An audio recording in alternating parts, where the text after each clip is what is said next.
now. Okay, so you should be able to see my screen here. And so you are in a APIops meetup right now. Surprise, surprise. This is a joint meetup with APIops Helsinki and Tampere. There has been a little bit of a delay, let's say that way, in the Tampere meetups lately due to some partner changes and everything, but let's hope that these online meetups will work nicely also for that purpose. And the plan is to have a joint meetup also in May, at least now that the Corona situation is still on. So let's have these joint online meetups, and then let's see how that goes. We have also APIops meetups in Dallas in US and in Atlanta. And at least the Dallas meetups have been going quite nicely, even in online format. They have had hurricanes and other stuff going on before even the Corona hit. So that's kind of one issue there, but online meetups are still nice. And we can then also have some discussions here. And if we are a bigger group, that can be handled with a breakout room, but let's handle this right now like this. So the APIops meetups are about APIs and like automating APIs, but also how to develop, manage APIs, how to do business with APIs. And one of the key things there is this APIops cycles methodology.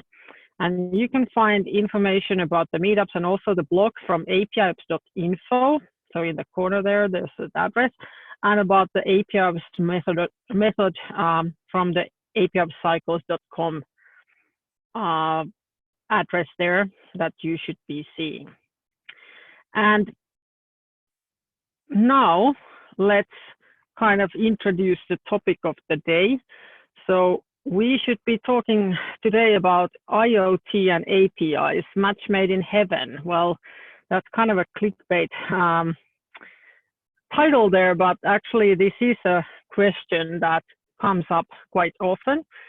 And one thing that makes this very kind of up-to-date topic is that a couple of weeks ago, the W3.org actually published this what am I saying here? The Web of Things architecture and Web of Things descriptions, and especially the W3C recommendations about that. And there's also a lot of stuff related to APIs, and why this is very important thing is that there has really been a lack of a joint open recommendation on how to do things and what is the IoT and how do APIs fit into that and how do you keep it secure, how do you handle your kind of architecture there. And there has been a general lack of standards, open standards overall. And I'm hoping personally, and probably the industry is hoping too, that this will actually get some more things going on the kind of development side and also include open standards. So very kind of current topic that we are talking about today. And just one thing more before I let Merja to speak. So the next or the past APIops meetups, some of them have been documented as blog posts into the apiops.info blog. And then there are also some other topics there about APIops cycles. And if you are interested in blogging in that blog or just reading it, of course, you're welcome to read the stuff there. But if you're interested in blogging, then we do welcome guest bloggers. And you can contact info@osaango.com. So that's the company I'm working at, Osaango. And we are managing the APIops community at the moment with the help of a lot of very good co-organizers. And also, if you are interested in organizing or helping to organize the meetups, then please do not hesitate to contact too. So there's quite a lot of nice stuff there to read about. And then we would be ready to start with the first guest speaker, Merja. Are you ready? We have a agenda now that Merja is going to talk about 5G and IoT. I'm going to kind of lead a discussion on business models and IoT and APIs, and then we'll have Vlad talking about IoT and APIs in regulated industries and documentation, I guess, about them. So, Merja, are you ready? I'm as ready as possible. Okay, great. I will stop sharing now so you can take over.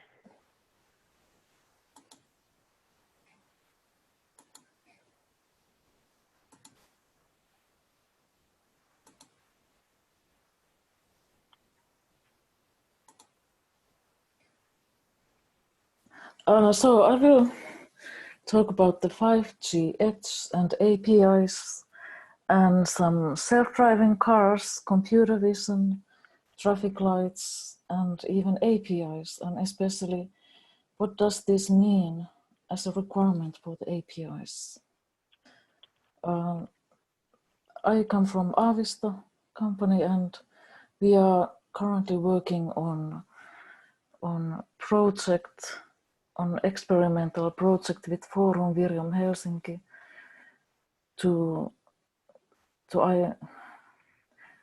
with safe cruising case, and I will talk about this case in more detail. But let's first get kind of started with the 5G and edge computing. 5G is already available in Finland in very specific spaces by 3 operators now, with Telia, Elisa, and DNA. And there is also edge computing, which is available on selected spaces. And the edge computing means basically that you can connect computing very close to the Internet of Things. And when you connect it through the 5G network, you will get very fast response times. You can upload, receive much like 10-fold information compared to current 4G networks. And the latency is very small. So the edge computing means that the computers, the servers are located close to the operators' networks. This diagram is from Lempea Edge, which is a Finnish startup who is providing edge computing platform. And this is something that we are using in the safe cruising experiments. And here you can actually see that different IoT devices can be connected to the network, and we are now actually using mobile phones on the experiments. And the cloud is also here. This is interesting with regards to APIs, because typically the response times through the normal network, broadband or 4G networks are slower compared to 5G. And there is also one important fact which we talk about later now, which is the accuracy of the location. Currently, when you have the mobile phones GPS, you get about accuracy of 5 to 15 meters. And this one depends on the phone provider, whether you have the Wi-Fi access close by, and also the GPS availability. And this year, it's promised that with the GNSS Galileo location satellites, the accuracy will increase down to 1 meter, which is very good when you actually need to get accurate location for your devices, and especially for moving devices. Galileo is an EU project, and let's see how does the coronavirus affect the newest satellites. And what does the 5G bring to the table?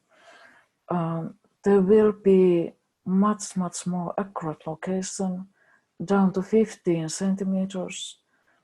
And in the same way, the latency for the network will be even down to 1 to 5 milliseconds. And the speed will be pretty fast on upload and download side.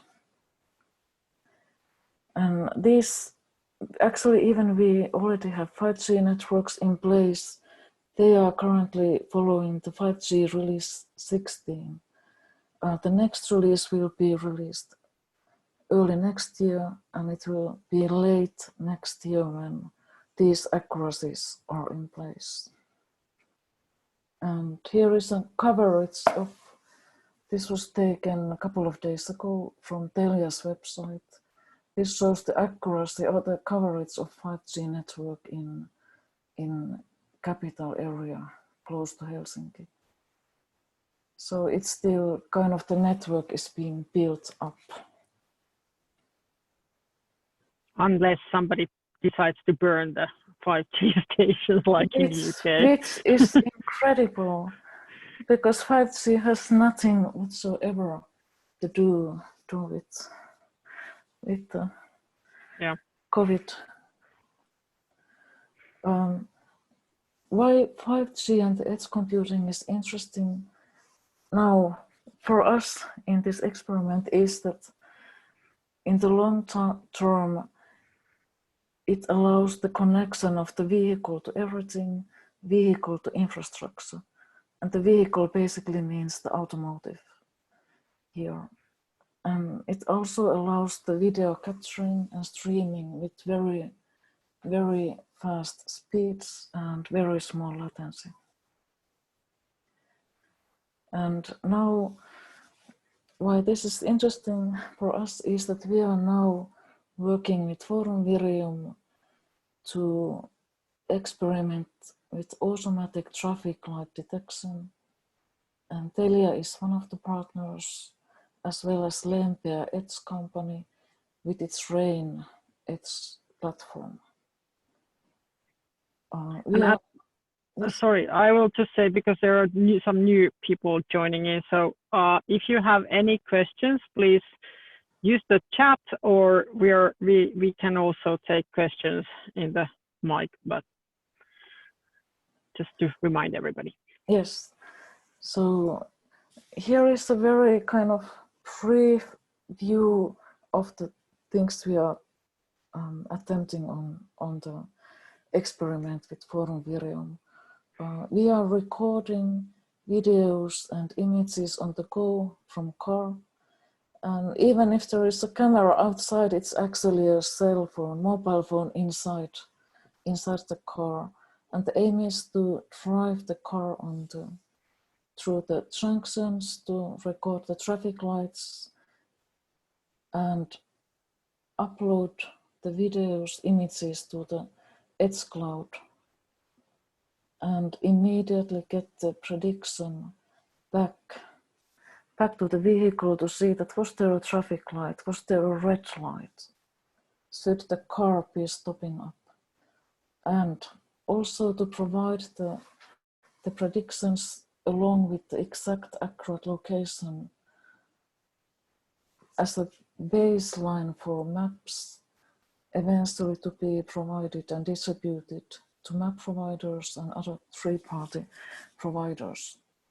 And currently we are now aiming for the upstream, so collecting the data, identifying the traffic lights on the ground, the exact locations, and eventually in the long term, the hope is that this data would flow back to the car, so that when the car goes to the crossing, it either gets the information from the map available on the car, or immediately sending the image to the edge cloud through 5G fast network, getting the prediction back through the fast, extremely small latency, so that the car knows that this is now time to stop, or to drive further if there is a green light.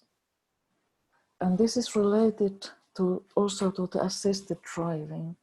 Assisted driving means that the car manufacturers need to provide in EU by the end of 22 features where the car automatically recognizes traffic lights or, for example, people who are moving in front of the car.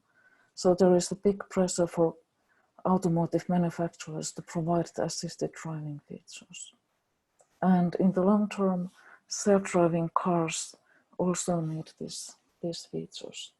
For example, Tesla introduced early this year traffic light recognition, but they don't recognize yet the red lights. So they recognize there is a traffic light. So that's kind of interesting thing. It's not an easy thing to actually to implement.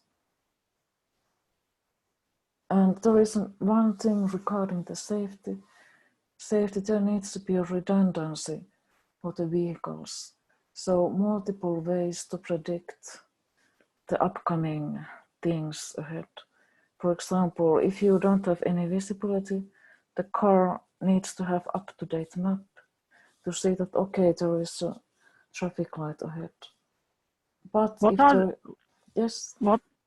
the devices inside the car? Like where would the mobile was recording the videos and images, but what is the stuff that takes in the data about the predictions? Here we are aiming for the cheap solution, so there are possibilities just even to have the cell phone or tablet on the console to get the notification about the traffic lights. There are also possibilities to include on car console, for example, with the Apple CarPlay, if that support exists in the car, or the Android has also similar feature. And one thing is that if you can get access to the automotive OEMs, cooperation with them, then you can introduce directly with the automotives as part of the basic features. But now we are aiming for the cheap solution, the mobile phones. Yeah, and you are you now concentrated more on developing the APIs for those cheaper or fancier solutions, or what is the connection with APIs and all of this? Now we are moving to the APIs because this I'm kind of trying to keep you also in the schedule here. Yes, okay, yes, let's move forward.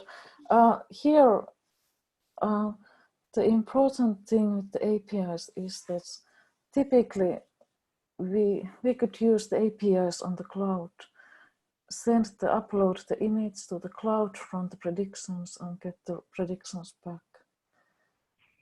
So the APIs are used on getting the predictions.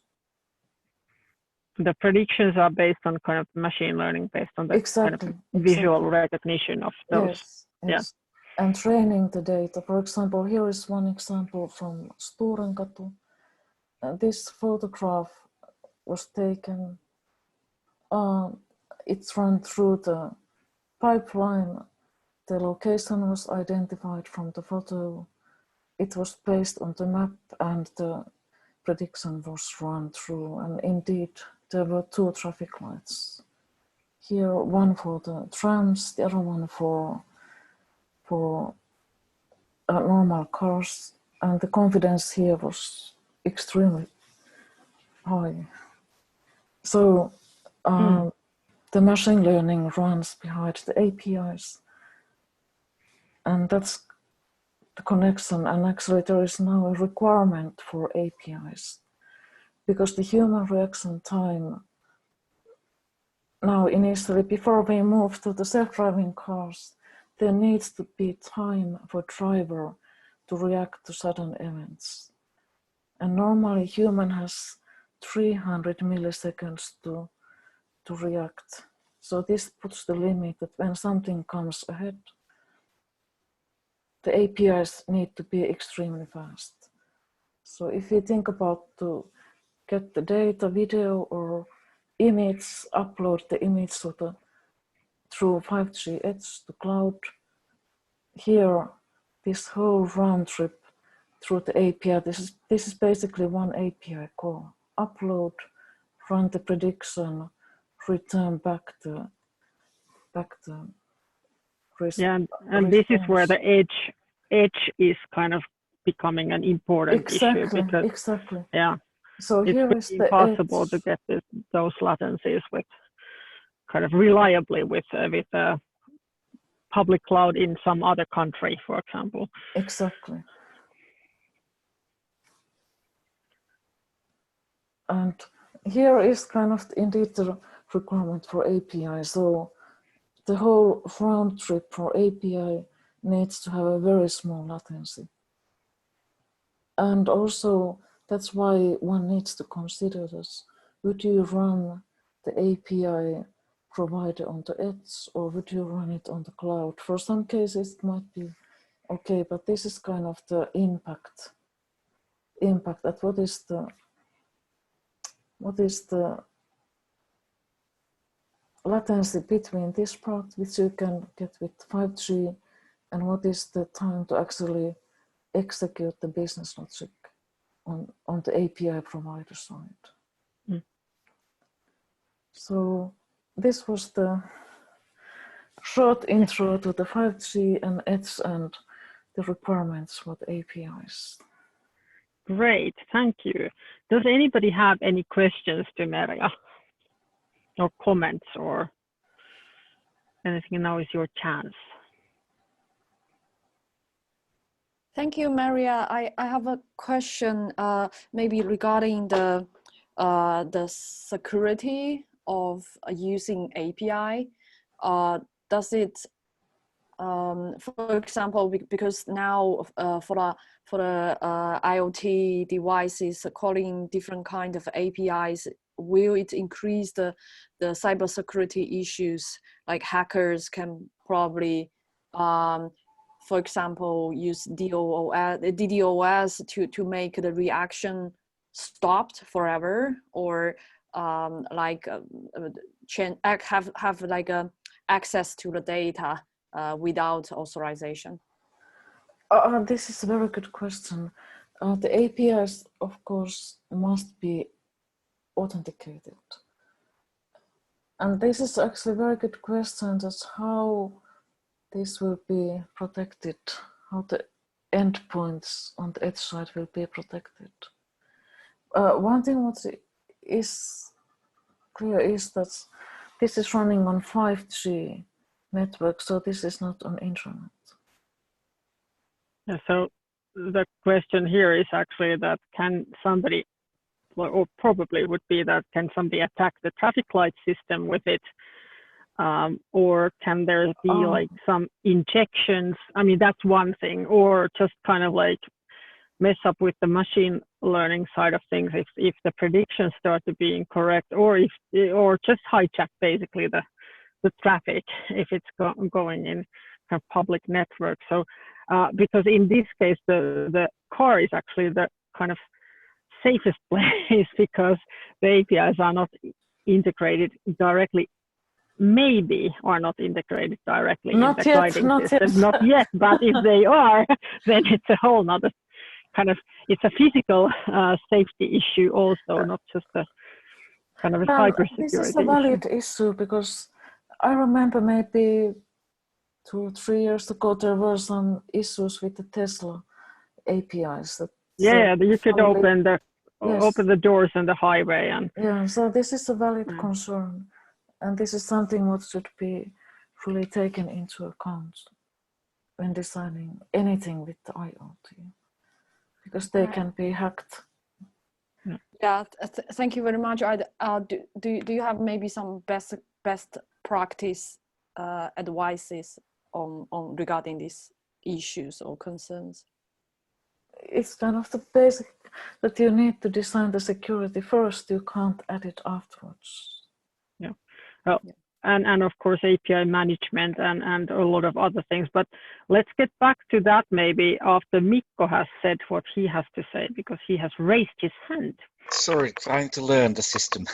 Uh, No, you are already a fast learner. Thank you. Excellent slides, by the way. One small question. I'm trying to hunt for the API for the edge because the use of the connection from the edge computing to the main cloud is just a TCP/IP connection.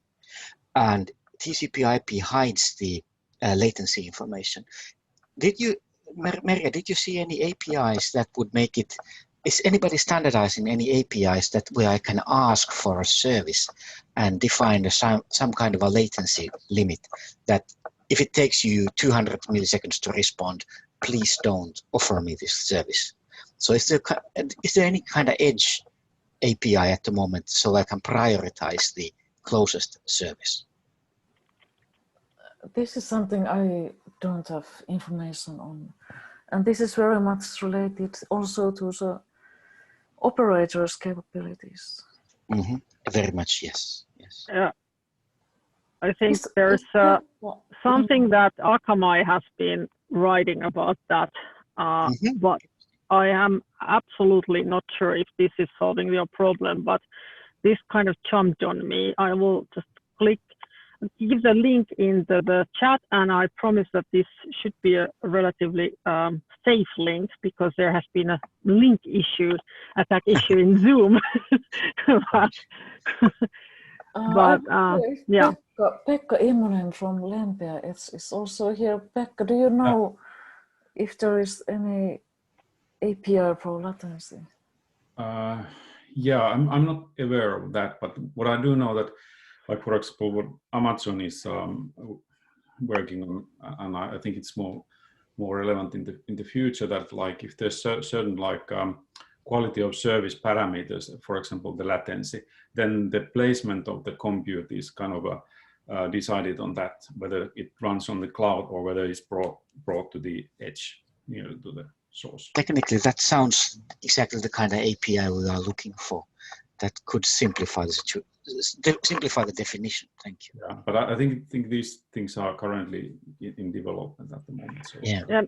And I will share the slide that I showed kind of in the beginning, and not this slide, but the other slide here. So whatever you are looking for, hopefully is in this new W3C recommendation, although of course this is a piece of paper and a recommendation, but at least kind of pointed out there was quite a lot of kind of these things that we have been all missing. But you should definitely look at this because this is a hotly out of the press stuff right now in April. So look it up and comment if it's not there. So maybe it will get added also. Yes, thank you, and thank you for the I'm looking at the V3 recommendation at the moment, and thank you for the Amazon idea. I'll check what kind of quality of service API they are building. One thing regarding the Amazon and their edge computing, Amazon doesn't have any availability in Finland, so the closest would be in Sweden. So the latency might be too horrifying is the word. Yeah, we at least we had a person from Google here too, so maybe he would like to comment on this, but I'm just poking here. So if you have something to say, please share. Okay, so sorry, people, I'll retract my question. Thank you. Okay, good. Did anybody else want to comment on the security side of things? By the way, that was kind of left in the loop there. So IoT and APIs and security. I hate to be the man again, but we actually do at work solve these problems. And the API front at the moment is not robust enough. Yeah. That is typically a case in IoT, and I just want to say here that with this picture actually, because this is kind of helping to explain, but in IoT, like there are two worlds typically. There's the IoT guys and the API guys, and then the IoT world is kind of having these special gateways typically for the kind of devices, and those gateways and the traffic inside them typically goes inside quite closed or not closed environment, depending on what, if it's like consumer or industry grade or something like that, but environment. So the point is that the IoT gateways are fine or possibly fine to protect the devices and kind of the sensors and everything else inside them, and might be okay to kind of connect the device into a secure cloud, for example. But then the problems start at least at the point where you have the data in the cloud, or you have the kind of traffic going via the cloud to the devices or to the edge and the devices. And then those APIs that are handling the data in the cloud, or that are kind of even connecting to those devices and guiding those devices, if they are not secured with API management and a lot of other things, but at least API management, and if the data in transit and in storage is not secured or encrypted, and depending, of course, what that data is, there are different kind of needs, but those are typically the problems. But at least the API gateway on top of that stuff there is completely forgotten. And I've even seen interesting implementations where you have everything nicely. You have even the API gateways and everything, but you actually forget to secure those APIs. You forget that they are also accessible from other places, or like directly by knowing the address and not via the API management itself. And I found that this is the case even more when we are dealing with kind of IoT side of things or analytics in any form, because those developers who are kind of into those things are not maybe so into APIs for other usages. So this is just my very biased kind of experience about things, but Thank maybe you so somebody, much. yeah, That's somebody wants to correct me on this. But yeah, okay, good. Hey, you're welcome to ask more questions and have comments, so we can take some more when I just have a few things that I would like to share, and then we have also the talk from Vlad Stirbu coming up. And before I actually start my stuff, I just want to have a quick poll for you guys. So I launched this poll, and I would like if you all answer these 3 questions. So have you used IoT APIs? Have you developed IoT related APIs, or have you designed any business models for IoT or APIs or some other stuff, or never in your life any business models for anything? So just to kind of understand you guys better.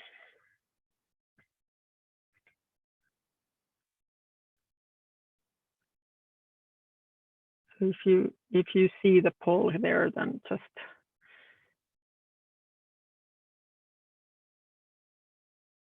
quick answers.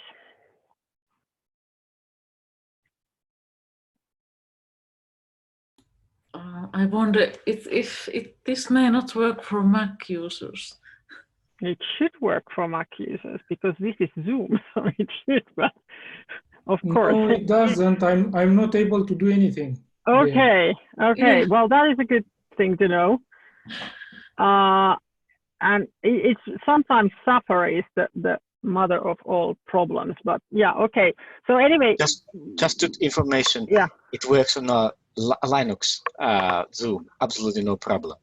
Okay. Oh. So sometimes something works in Linux. So how does it work? Because I might not use it correctly here. No, you should see some questions, and you should be able to say yes or no. But hey, no worries. We got most of you voting, so let's not get stuck into this. And I know you, Merja and Vlad, you have all you have done it all, both of you. So basically, we have a result here. I will just end the polling now. So I will share the results. Can you see now? So we have basically most people have not used IoT related APIs. Most people have also not developed IoT related APIs, but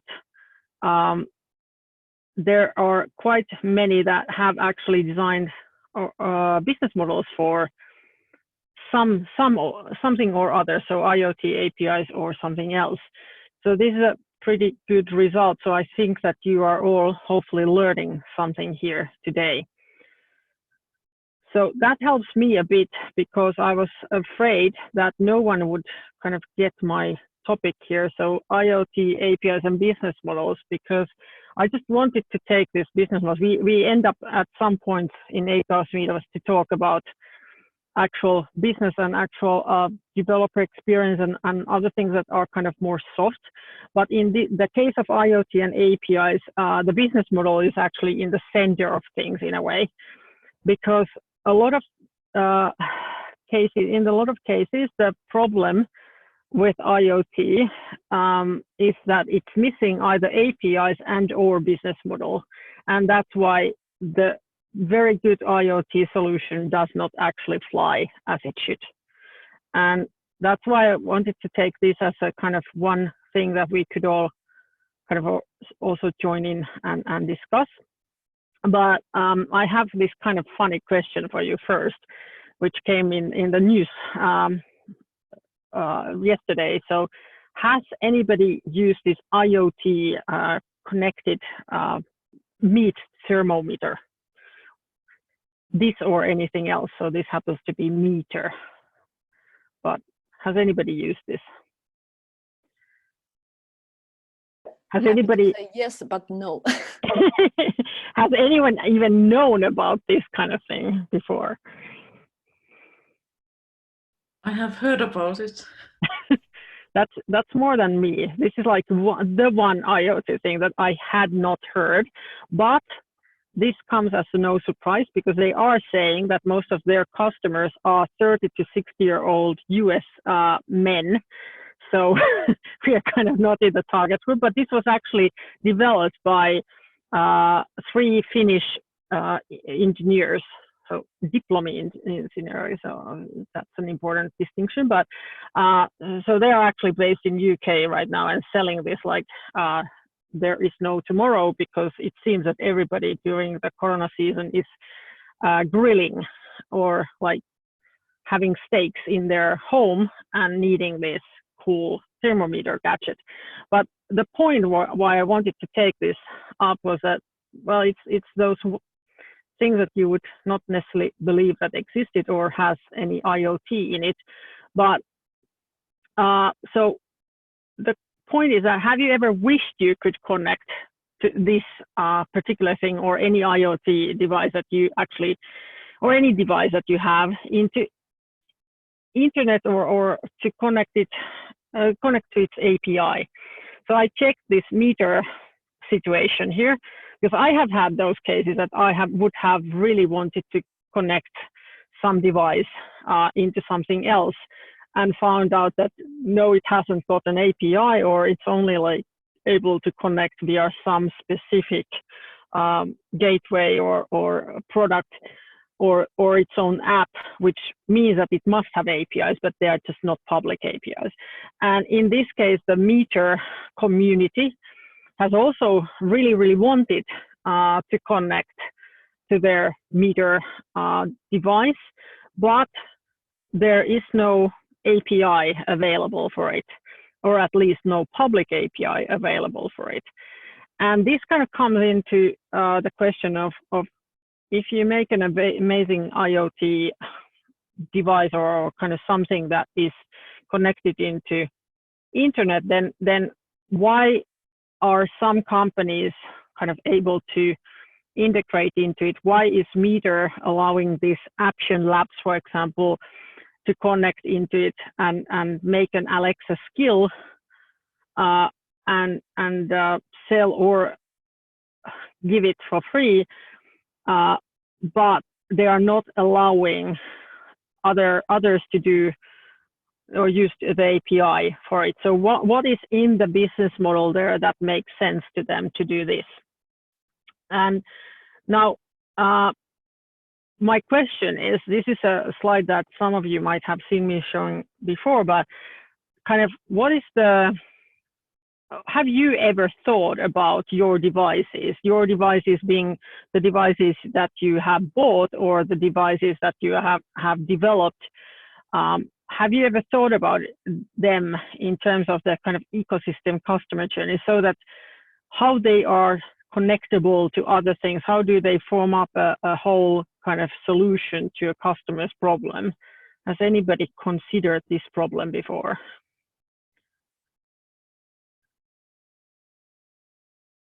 And there's Mikko saying that this is exactly the reason that you didn't buy this device, because it didn't have an API. Yeah, that's the thing. Has anybody had to kind of figure out how to use washing machine or something else, or have you developed some other device that you would have figured out that, hey, how does it solve my problem if we could do this, this, and this, and connect it to other stuff too?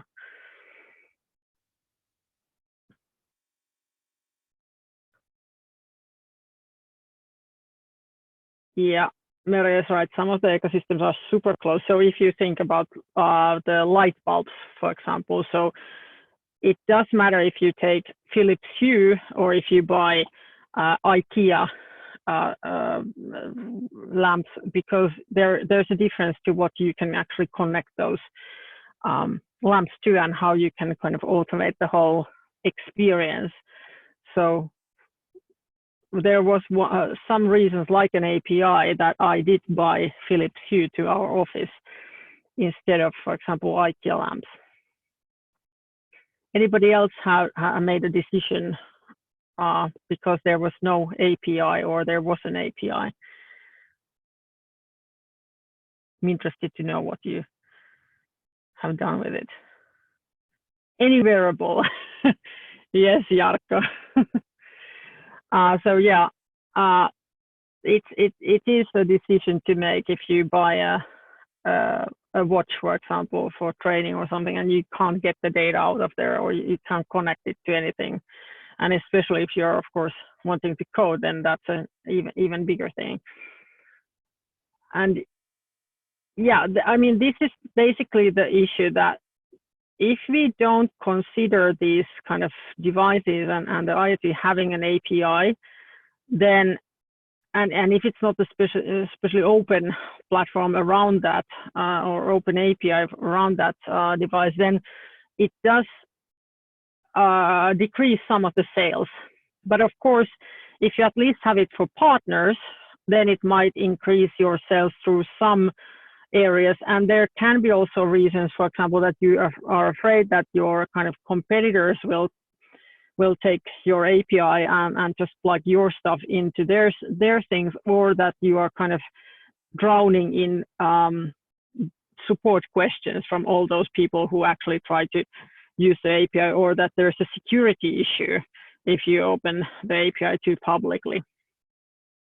So yeah, for example, the personal weight scale example that is in the chat here, that is a very good example of, like, you might want to use it via your own Wi-Fi or something, unless you're worried, like I am, that my husband will hack our Wi-Fi. He did it already to our TV API.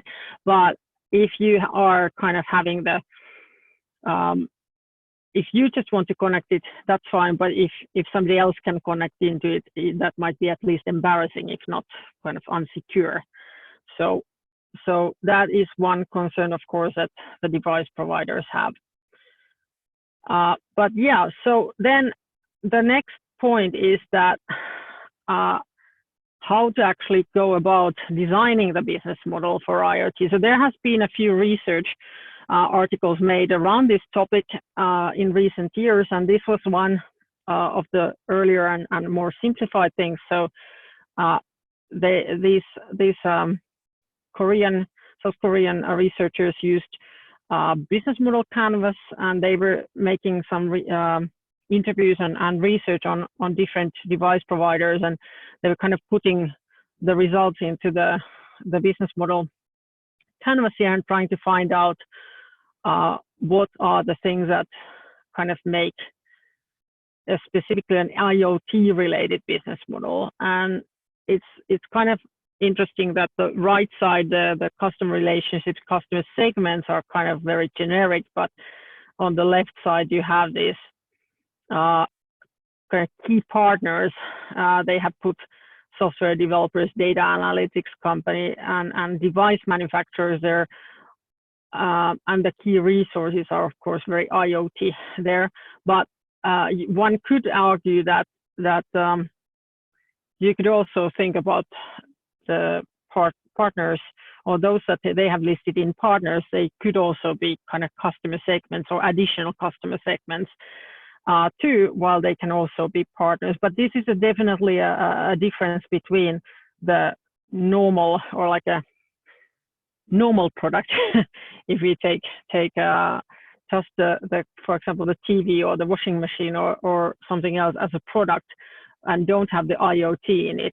But if we think about the IoT side of things, and of course that means APIs typically, then you start to have different people, different things in the business model. But this is not all roses. So the problem, of course, is that you can actually have quite a lot of different business models. This is from the book API Economy 101 that I was co-authoring. So I made this table after having a very long discussion and research period on what kind of different business models there can be. And actually all of these, I tried to find one that wouldn't work with IoT APIs, but actually I insist that all of these work also with IoT APIs. And then there are also challenges around the IoT ecosystem. So my question is, which of these or some others have you encountered? Because I'm just kind of leading to that discussion, because the one thing that has been a very big concern, especially in public sector, we have some amount of public sector projects, for example, in Osaango, and there is always a question of who is owning the data. How can we get the data out of these? How can we reuse it? But also there's this kind of nice comparison here that we have also the kind of getting fair compensation and work and investments if you're actually doing kind of peer-to-peer development in devices. So I would just want to know kind of which have you encountered? We already had this closeness of the ecosystem, but any other thoughts about this slide or the other topics, of course? You can either put your comment in chat or just open your mic.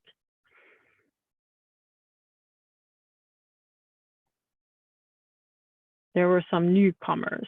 Maybe you want to share some thoughts on IoT and challenges of making business with it.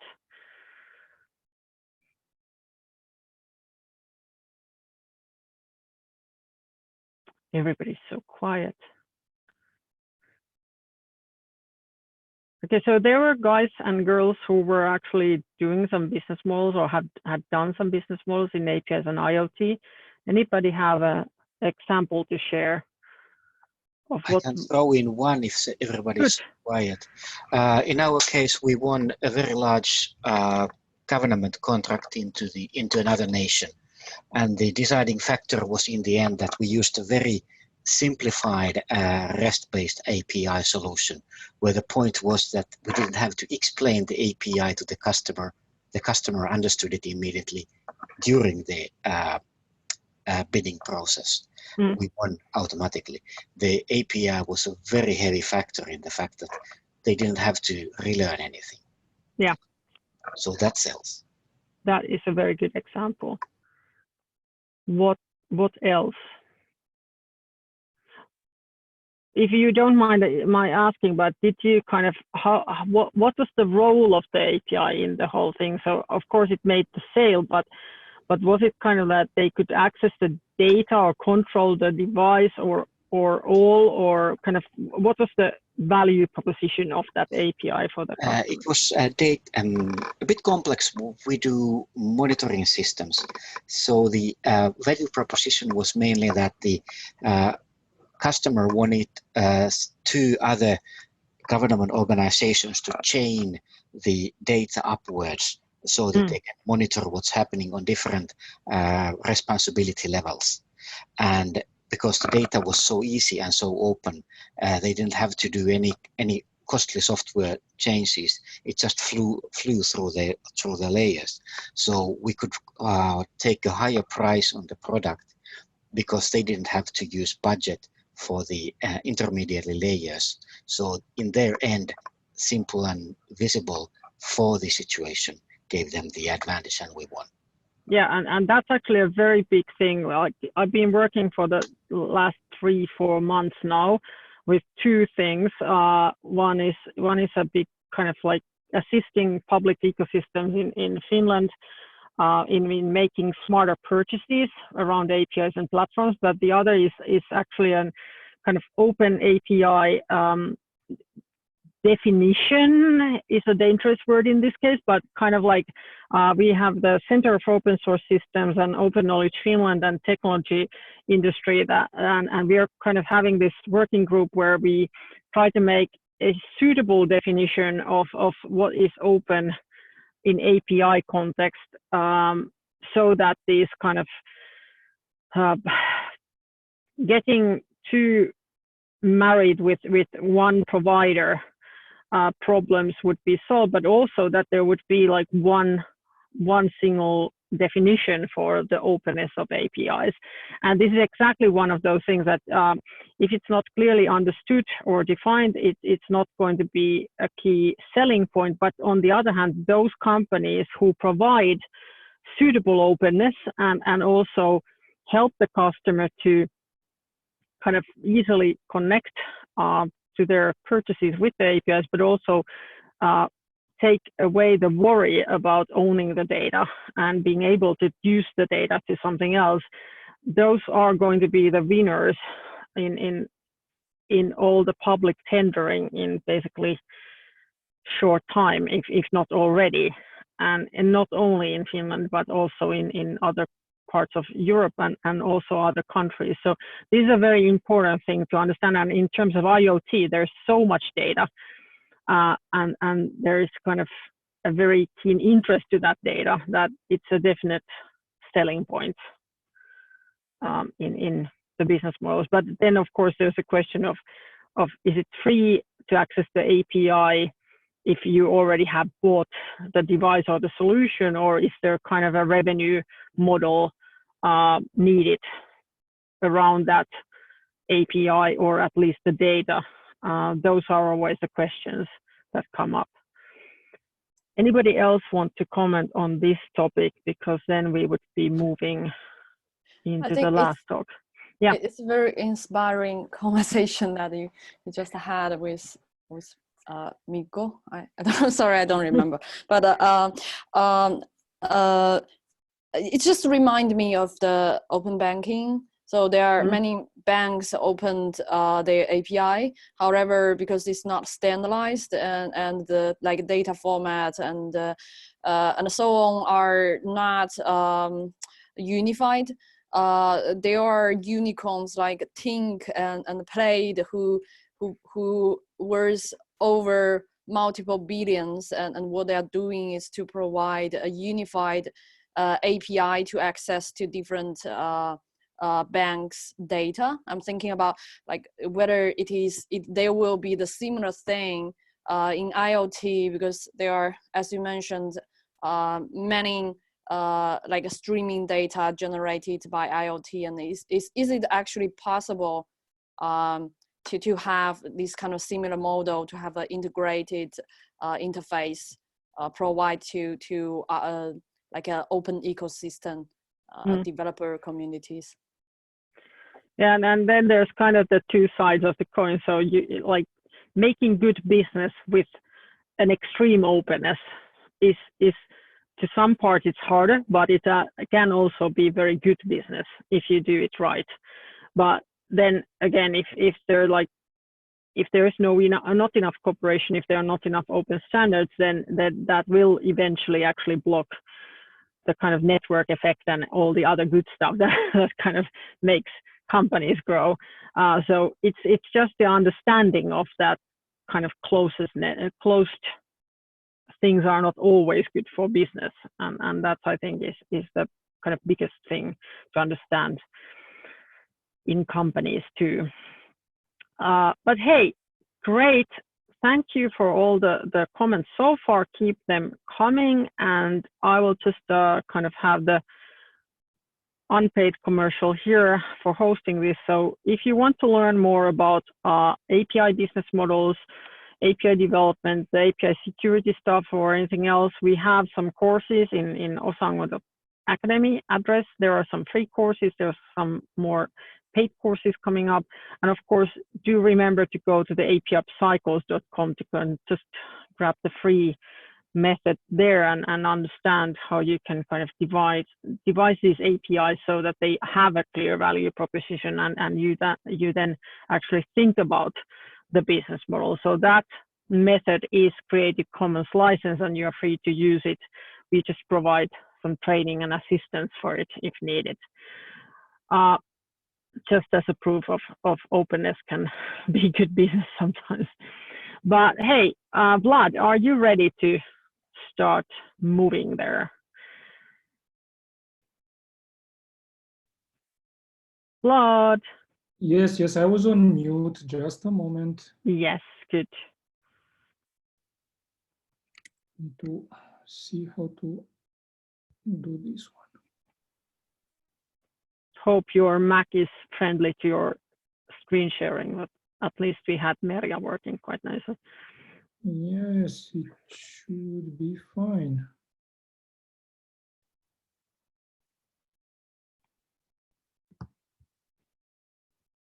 Good. So it works, right? Yes, it works.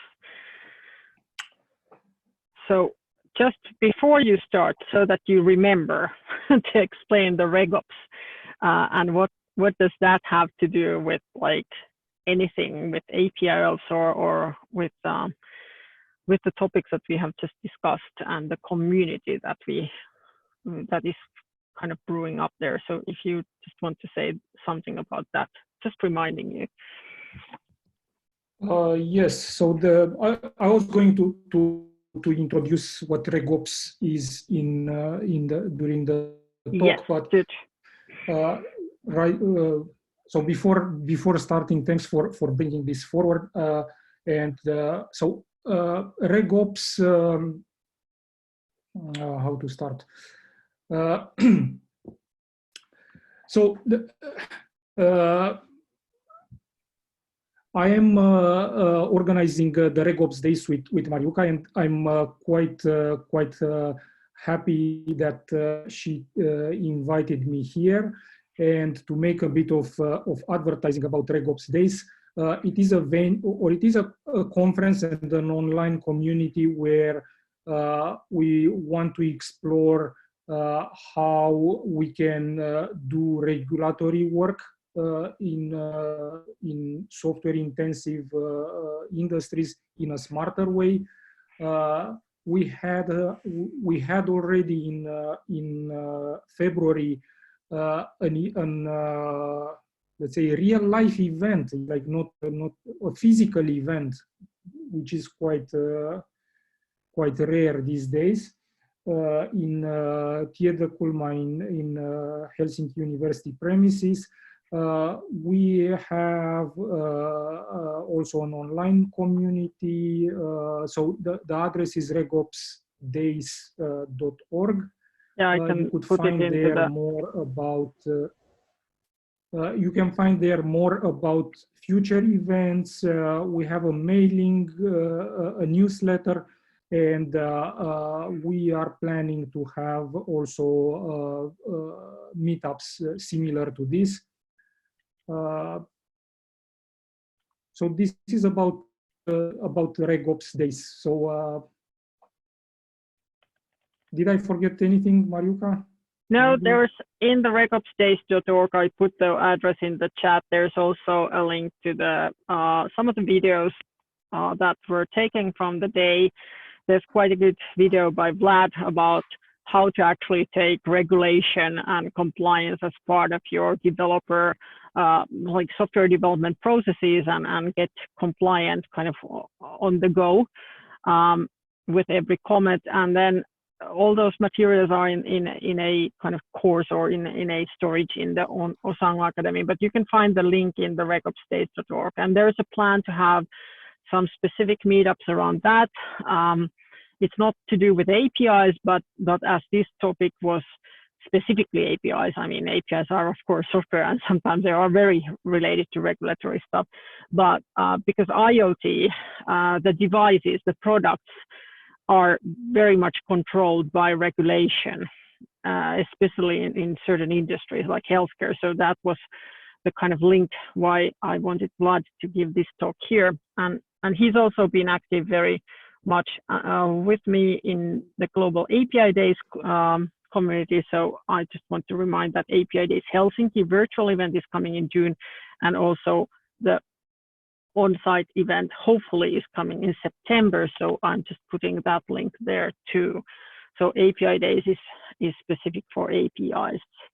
But yeah, so I think all of the commercials are now done, so you can go ahead. Yes. So the topic of the talk is RegOps, APIs, and IoT, and it is how to say it.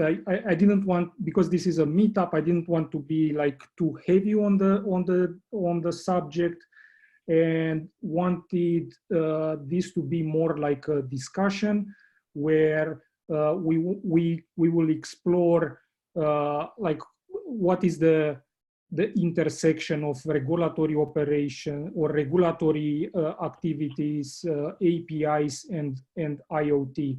And it was quite nice that the topic of today meetup is APIs and IoT.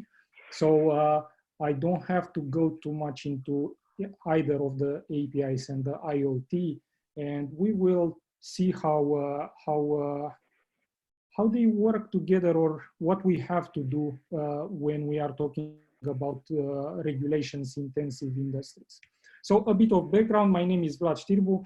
I am the founder of CompliencePal, and CompliencePal is a SaaS that provides for keeping medical software development in check with regulations. Before that, I have been working in Nokia in various positions in research and product organization, and I have also a PhD in computer science from Tampere University of Technology. So let's go back to this like RegOps and see what is important about it. So this is a schematic about on Git flow. So basically, all software development nowadays is following this pattern. So you have a common code baseline, and for every new feature, a branch is created. So this can be tracked to a requirement in the requirement tracking system, and the developers are creating the feature, and they make several commits. When this feature set or change set is ready, according to the developer's opinion, they signal to the rest of the team that the feature is done, and a pull request is opened, and this starts a new phase in the Git flow called the review. And during the review, the code itself is reviewed, but we have witnessed in the last couple of years a new phenomenon. So everybody should be familiar with DevOps, in which the Git or the Git flow is not only limited to reviewing the code, but automated tests are run, deployments in staging environments are done, and also for, let's say, advanced users, everything up to deployment, they are all done using this model. So the review ends with a phase where everything the code is cleared for being merged. All the tests have passed. The deployment in staging environments went according to plan. So all the checks are green, and the code can be merged into the common base. So this has been a very successful model for software development, and the idea behind regulatory operations is to reuse this model to include in the review phase also regulatory processes or regulatory activities.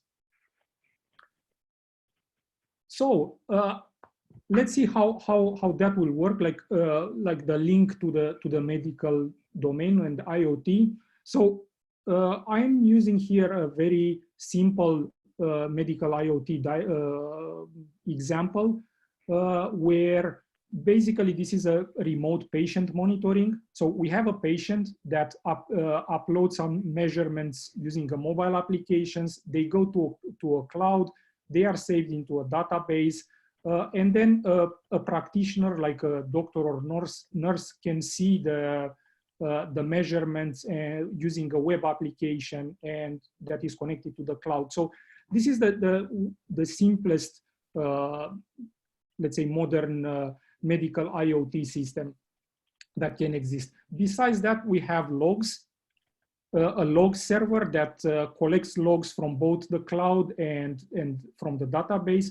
So this could be like a logging access log or any other logs that are relevant for the development team.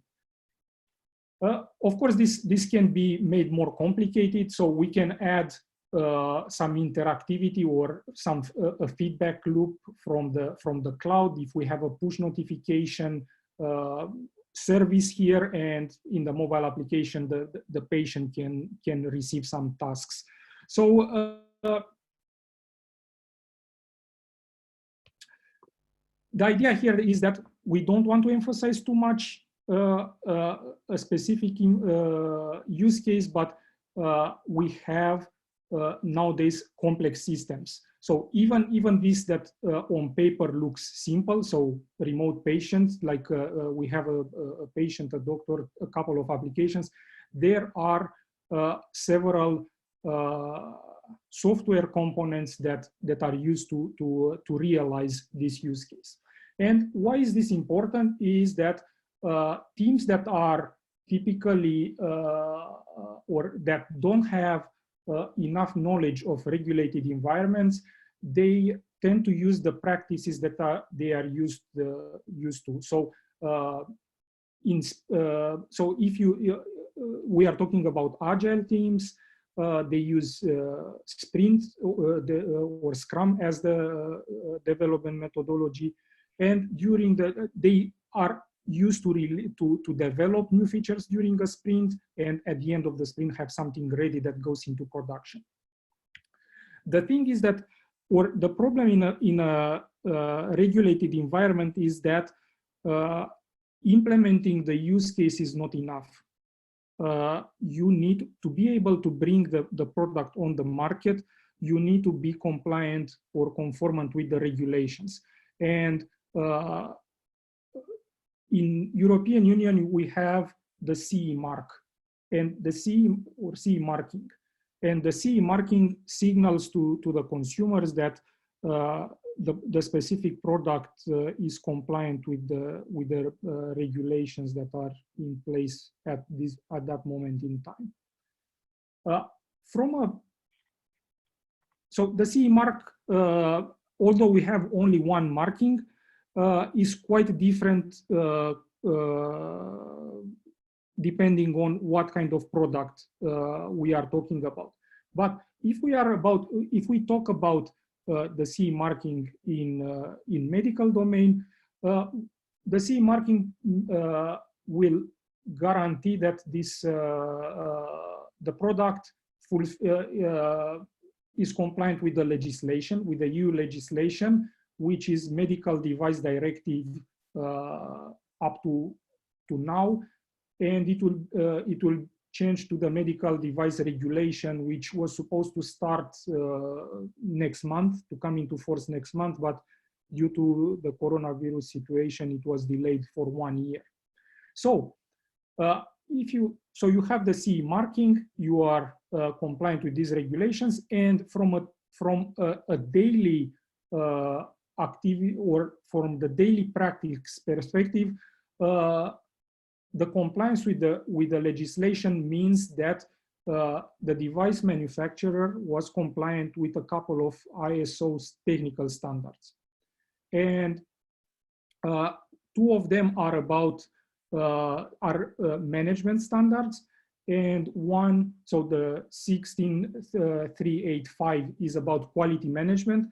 So you need to establish practices that guarantee that you are able to repeatedly achieve the quality of the product for this product. And then risk management, which the 14971, which provides a common framework to assess the risks of the products towards the patient, the medical professional that uses the device, or the environment in some cases. And then for software intensive products, there is the ISO 62304, which defines the software development lifecycle of the product. And this is an extract of the medical device regulation. And basically what this says is that for software intended to provide information used to take decisions in diagnostic or therapeutic purposes is classified as class 2A. So that means what class 2A means is that the product will always have a probability of failure. And it could lead to minor injury to the environment. And this has some consequences on what you have to do as a device manufacturer to mitigate these risks so that the device is safe to use. So the medical software development cycle for a medical product is quite, how to say it, detailed in what you have to achieve. And there are two things that are quite important for the medical software manufacturer. And this is like the section 5, where it describes how the software is developed, and section 6, which defines how the software is maintained. But for an agile software developer or medical software developer, section 6 and section 5 are almost identical. So except the first two chapters, here it is like development, planning, and requirements analysis, and then the feedback and collection of bugs and things that don't go according to plan. They are section 6 has another equivalent for these two, but the rest is the same. So you have software architectural design, software detail design, the unit implementation and verification, integration if the system is more complicated, system testing and software release. So why that classification from the regulation is important is because from the standard perspective, the software can be classified into 3 classes. So it is either class A, where there is no harm to the patient, class B, where we have minor harm such as injuries, or class C, which has severe injuries or even death. And due to the new medical device regulation in Europe, the new baseline for the software is class 2A, which in terms of this standard goes to class B. And if we look at what needs to be done, so this diagram, I called it the dream catcher, lists all the clauses that the manufacturer has to go through to be compliant with the standard. And if we look at the 5, we see that architecture design, detail design,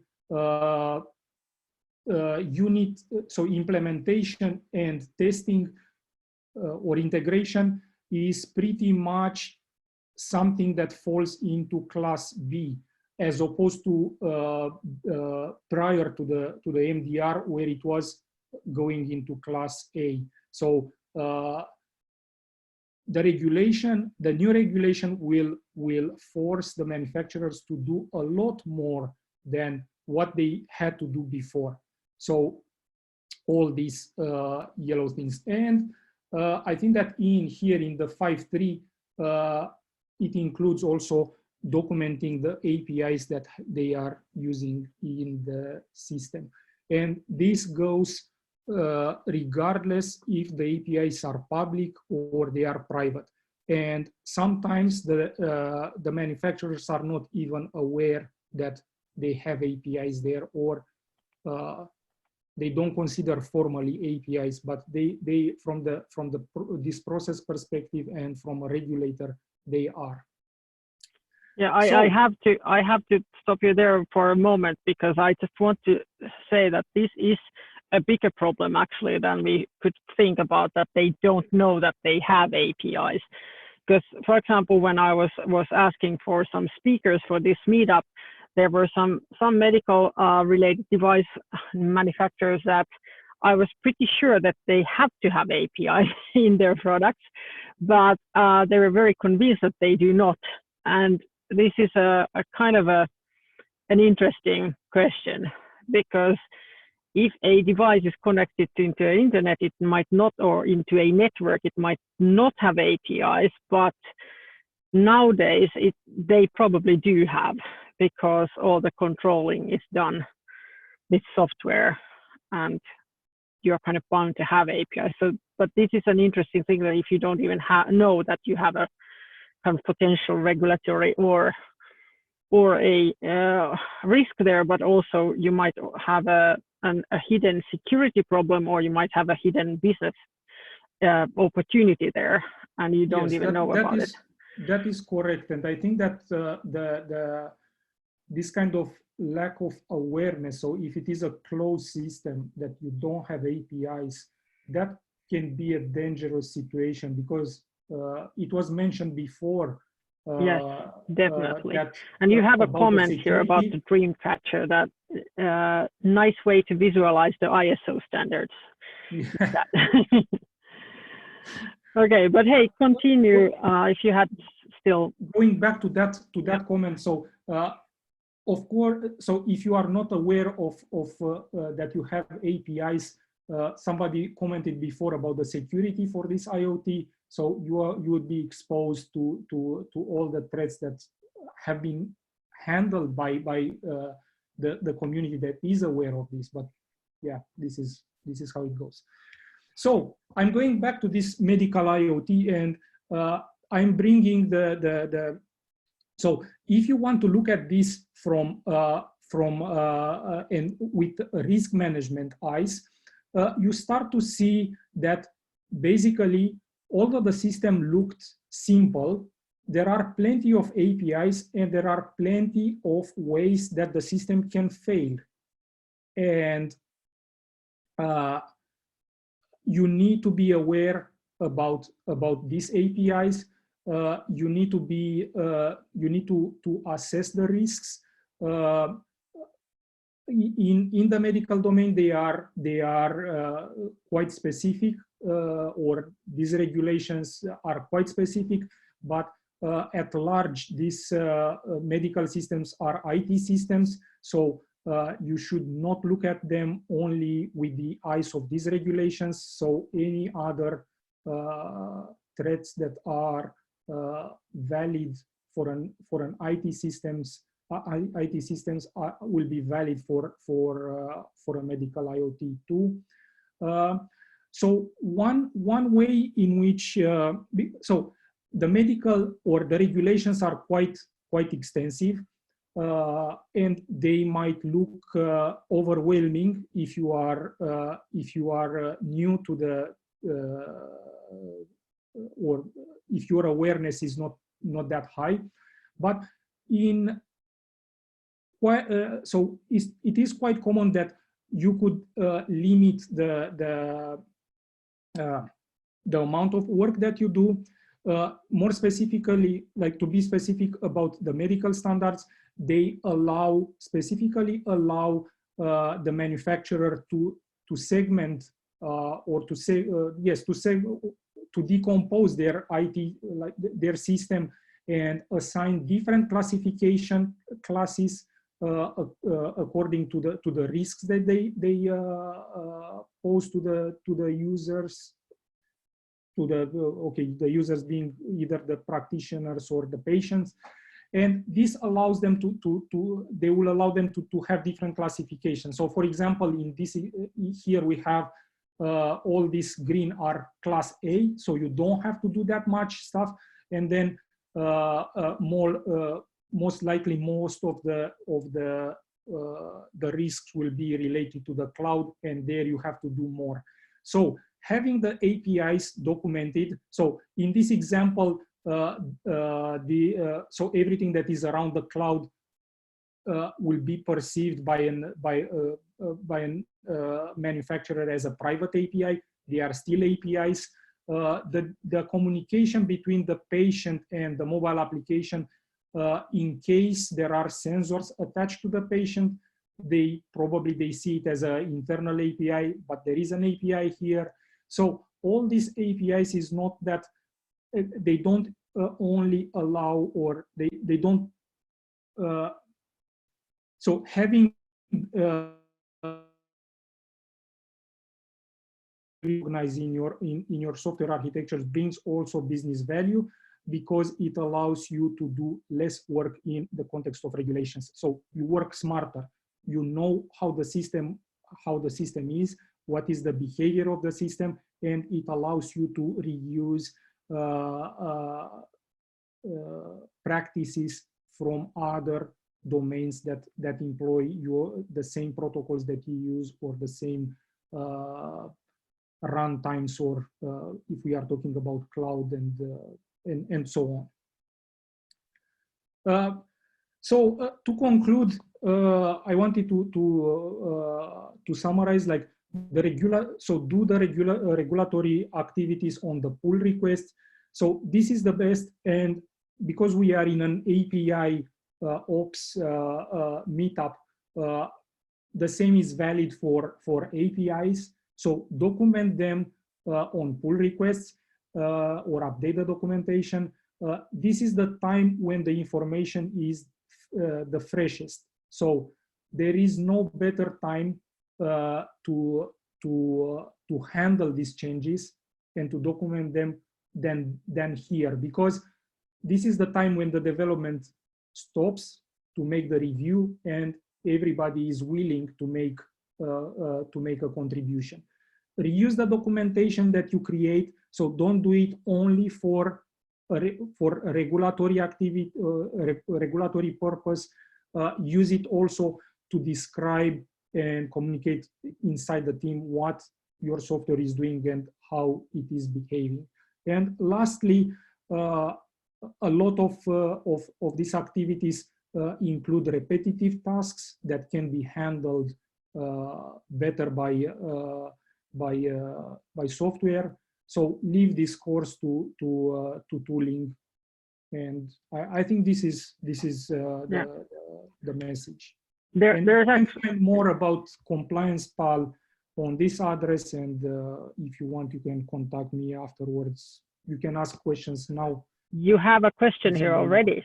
You have a question here already from Gina. So Gina says, very cool product, but is it like more like a program management tool, or is it automated? So for example, using algorithms to understand the processes and provide guidance. And I think that the tooling part that you kind of concluded with kind of goes there, but can you explain a little bit what yes, your so the tool itself is plugs into GitHub. It can work also with Bitbucket and other Git vendors, and analyzes the code. So every commit that comes in, it is analyzed by CompliencePal, and it informs the developers what they have to do, and it informs the compliance officers what they have to do with regard to every specific change that comes from developers. So it is a guide, it is automated, and it provides. So I didn't want it to go into the details, because it's not. I mean, one meetup presentation is probably not enough to go through all of. Yeah, but you should really watch the RegOps Days actually presentation by Vlad, because you explain in a bit more detail about the process and the tool there, at least. Yeah. So that it's a very good presentation to look at. Thank you. Any other questions or comments to Vlad?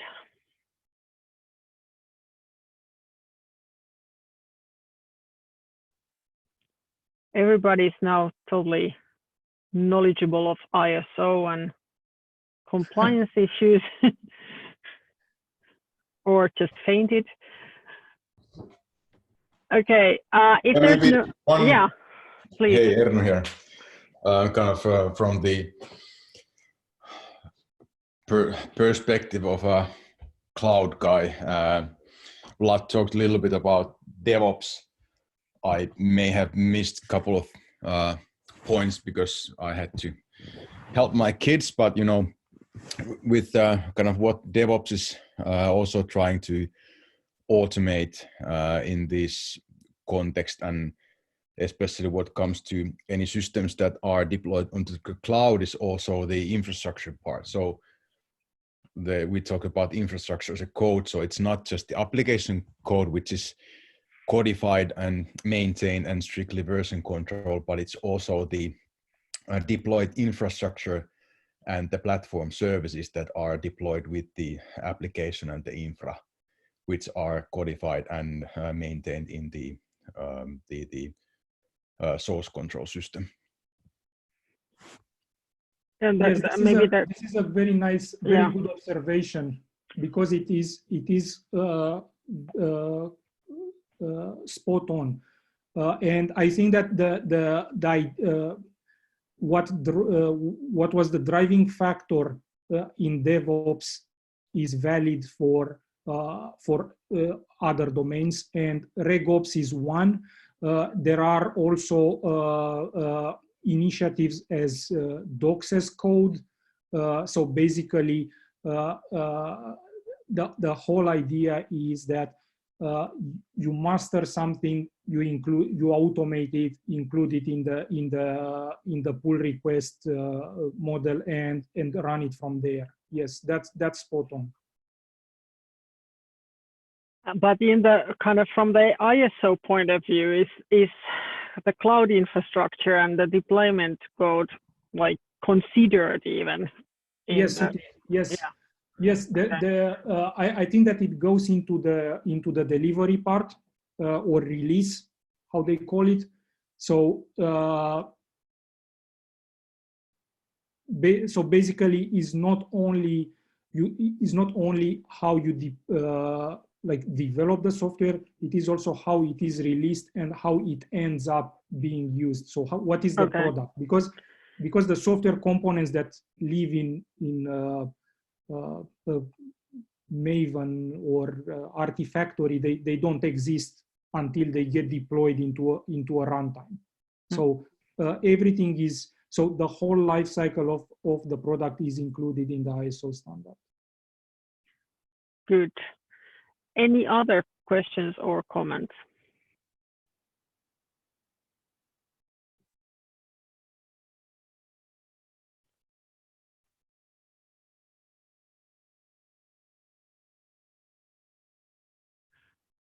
If not, of course, if you have any other questions or comments on the side of IoT APIs or the meetup in general, they are also welcome. And I would just like to remind you that we do accept other speakers than we three here. So if you want to speak about the topic, if you want to suggest a topic, if you want to suggest a speaker or anything, please do not hesitate to contact, for example, me in Meetup or in LinkedIn or by email in info@osaango.com. And of course, Merja, me and Vlad, we are also available for anything, questions, hiring, or anything else. But yeah, so, and don't forget the guest blogging opportunities too. So that is very appreciated. And one last question for our speakers today. Is it okay for you if we share the video? Because the problem is that there were some major enterprises who are blocking Zoom, it seems. So some of the partners or participants couldn't join in because of that. So we have to use another tool for next time. And at least Google Meet has been not a bad option, said the crowd. So that's going to be the next time. But Vlad and Merja, are you okay if we share the video? Yes, I am. Yes, good. We will then do that if everything technically works. So any last minute comments, questions, wishes, anything? Anybody?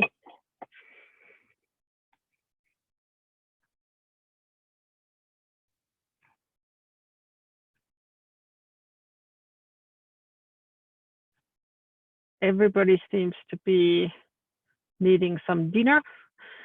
So